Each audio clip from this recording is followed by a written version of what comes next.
सभी दर्शकों का एक बार फिर से स्वागत है। दर्शकों, पिछले 36 हफ्तों से लगातार अशोक कुमार बशोत्रा जी एक धरने पे बैठे हुए हैं जम्मू अम्बेडकर चौक में, और काफ़ी लोग इनको समर्थन करने भी आ रहे हैं। आइए इनसे बात करते हैं। सर, आपका स्वागत है। बहुत बहुत शुक्रिया गुरमीत जी। सर, पिछले दिनों जो लोकसभा का इलेक्शन हुआ उसमें बीजेपी की सीटें जितना उन्होंने अनुमान लगाया था उससे कम क्यों आई?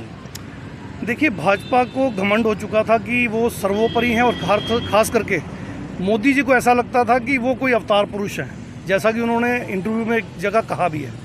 और उनको लगता ये भी था कि भारत की जनता बहुत बड़ी मूर्ख है और इसे कई सदियों तक मूर्ख बनाया जा सकता है, जबकि ऐसा है नहीं। 2014 में जनता कांग्रेस के कुछ कामों से ऊब चुकी थी और कांग्रेस की SC ST OBC विरोधी पॉलिसियों से लोग परेशान हो चुके थे, इसलिए उन्होंने एक विकल्प ढूंढा और उनको भाजपा एक विकल्प के तौर पे मिली, इसलिए भाजपा को अच्छी सीटें तब मिली। 2019 में भी लोगों की एक्सपेक्टेशंस बड़ी हाई रहीं। उनको लगा शायद मोदी जी को पर्याप्त समय नहीं मिला या भाजपा को सही टाइम नहीं मिला, पर्याप्त टाइम नहीं मिला, तो इसलिए उन्होंने एक मौका इनको और दिया। और अच्छे 303 सीटें सिर्फ भाजपा की थी, बाकी अलायंस की मिला के तो 342 के करीब थी, तो उनको लगा कि इनको ये सीटें देनी चाहिए। मगर 10 साल पूरे होते इस कार्यकाल में SC ST OBC मुस्लिम सिख क्रिश्चियन सबको ये एहसास हो गया कि हमने गलती कर दी।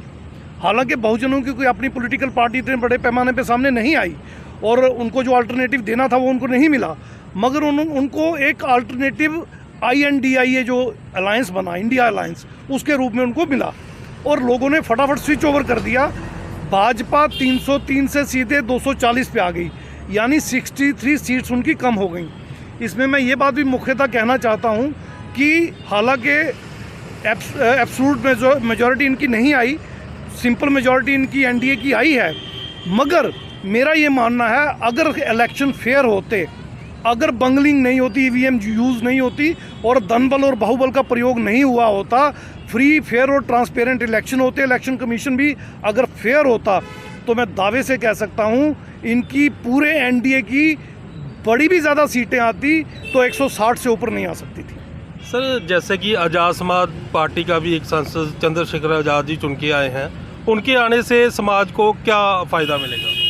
देखिए, एक मनोबल तो बढ़ता है समाज का कोई भी अगर लीडर जो समाज में विचरता है, चलता है, बात करता है, अगर वो पार्लियामेंट में पहुंचता है या संसद में इसमें असेंबली में पहुंचता है, तो एक मनोबल समाज का बढ़ता तो है। उसके बाद दूसरा, अगर आज़ाद जी जैसे वो कर रहे हैं, उनका अपना एक स्ट्रेटजी होगी, अगर इसको प्रॉपरली यूटिलाइज करेंगे इस अपॉर्चुनिटी को, तो ऑब्वियसली उनकी पार्टी को बड़ा फ़ायदा होगा और मुझे उम्मीद है वो ऐसा कर रहे होंगे और वो करेंगे।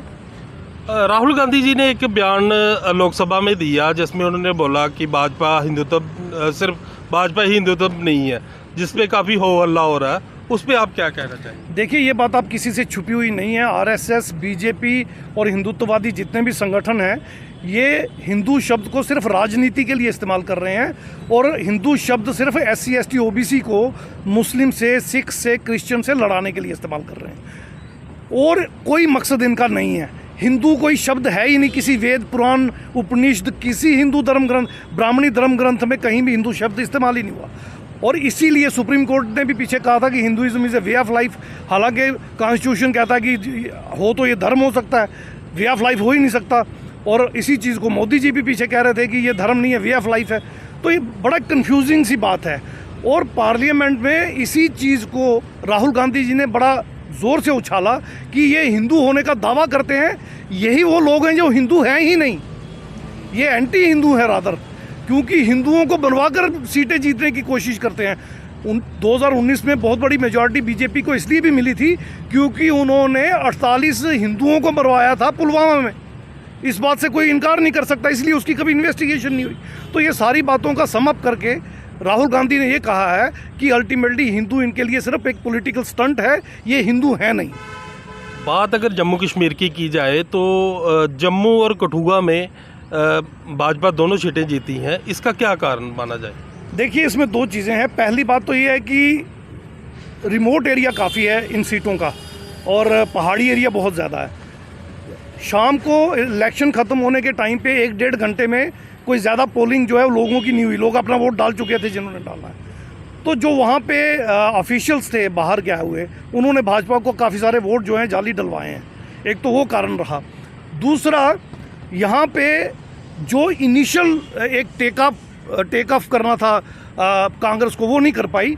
और मेरा ऐसा मानना, कांग्रेस के दोनों कैंडिडेट, चौधरी लाल सिंह भी और रमन भल्ला भी, इन दोनों कैंडिडेट्स के बारे में मैं ये श्योरिटी के साथ कह सकता हूँ, इन्होंने जाति आधारित जनगणना के बारे में कोई बात नहीं की, SC ST OBC की रिजर्वेशन और रिजर्वेशन इन प्रमोशन के बारे में कोई बात नहीं की, और यहाँ के मूल निवासी बहुजनों के हक हकूक, बहुजनों के हिस्सेदारी की कोई बात नहीं की। इसलिए भी ये दोनों सीटें कांग्रेस हार गई। बात अगर बहुजन समाज पार्टी की जाए तो उनका ग्राफ लगातार गिरता जा रहा है, वोट परसेंटेज भी लगातार गिरता जा रहा है, उसकी क्या वजह मानी जा सकती है? टॉप लीडरशिप जो है, मैंने देखा उसने अब दम छोड़ दिया है। कोई भी पॉलिटिकल फ्रंट तब तक ही ताकतवर रहता है जब तक उसकी कोर हेड बॉडी जो है वो स्ट्रांग रहती है। और अब जैसा कि हम सब देख रहे हैं, टॉप लीडरशिप बिल्कुल धराशायी हो चुकी है, वो घुटने टेक चुकी है RSS के आगे, भाजपा के आगे। और एक मिश्रा जी उनकी पार्टी में आए थे जिन्होंने पार्टी को बर्बाद करना था, उन्होंने बर्बाद कर दिया। और मैंने देखा अमित शाह के एक फ़ोन पे ही काफ़ी सारे चेंजेस पार्टी ने कर दिए, बहुत सारे कैंडिडेट्स बदल दिए और बहुत सारी की पोजीशंस पे लोगों को चेंज किया। तो जब पार्टी टॉप लीडरशिप जो है वो अपने दुश्मन के आगे घुटने टेक देती है तो उसका यही हश्र होता है। यूपी में 9.25% वोट मिला है बसपा को, और पूरे भारत में शायद 1.2% मिला है। अब तो ये नेशनल पार्टी भी शायद नहीं रहेगी।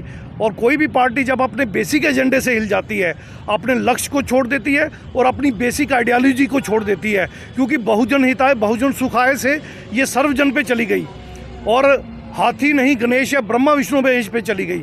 तो बेसिक विचारधारा जो थी, मूल विचारधारा, उससे ये पार्टी जब हट गई थी, हम तभी समझ गए थे अब ये पार्टी नहीं बचेगी और उसका खामियाजा ये भुगत रही है। जो वैक्यूम क्रिएट हुआ है बहुजन समाज पार्टी के ग्राफ गिरने से, क्या आज़ाद समाज पार्टी को इसका फ़ायदा मिलेगा?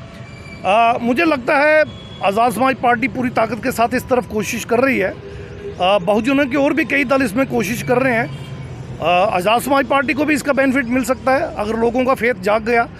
अन्यथा कोई और बहुजन दल आगे आएगा, क्योंकि बहुजनों का वैक्यूम अब बहुजन ही भर पाएंगे, मनुवादी पार्टियां नहीं भर पाएंगी। कांग्रेस, भाजपा, कम्युनिस्ट या रीजनल जो मनुवादी पार्टियां हैं, बहुजन अब उनकी तरफ नहीं जाएगा। मेरा ऐसा मानना है बहुजन विकल्प ढूंढ रहा है। जो भी विकल्प उन्हें अच्छा मिलेगा, ईमानदार मिलेगा, दम रखने वाला मिलेगा, वो चाहे आज़ाद समाज पार्टी हो या कोई और पार्टी हो, लोग उसके साथ जाएंगे, मेरा ऐसा मानना है। सर, आप लगातार धरने पे बैठे हुए हैं बहुजन समाज के हितों के लिए, जैसे उनको रिजर्वेशन नहीं मिल रही, एट्रोसिटीज़ बढ़ रही हैं, क्या आपको लगता है कि लोकसभा में कोई सांसद इसके बारे में आवाज़ उठाएगा? मैं उम्मीद करता हूं कि इस बार काफ़ी सारे सांसद ऐसे गए हैं, नई जनरेशन वहां पे आई है जो इन चीज़ों को लेके आवाज़ उठाएगी। अब जैसे अखिलेश जी ने भी इस बार PDA का फार्मूला बरता है, पिछड़ा, दलित, आदिवासी, अल्पसंख्यक करके, और उनको वोट भी उसके मिले हैं, उनकी सीटें भी काफ़ी ज़्यादा बढ़ गई हैं, तो मुझे लगता है वो भी उठाएंगे। इसके अलावा जैसे आप चंद्रशेखर जी की बात कर रहे थे, मुझे उनसे भी उम्मीद है। इस तरह से और भी काफ़ी सारे MPs हैं, हम उम्मीद करते हैं, चूँकि अब बसपा का तो कोई उसमें है नहीं तो उसकी बात करना बेकार है, लेकिन जो गए हैं उम्मीद है ये आवाज़ उठाएंगे। और राहुल गांधी आवाज़ उठाने के लिए बता तो रहे हैं, मैं उम्मीद करता हूँ वो भी शायद उठाएं। ये थे एडवोकेट अशोक कुमार बसोत्रा जी, जो कि पिछले काफ़ी दिनों से अम्बेडकर चौक जम्मू में धरने पे बैठे हुए हैं।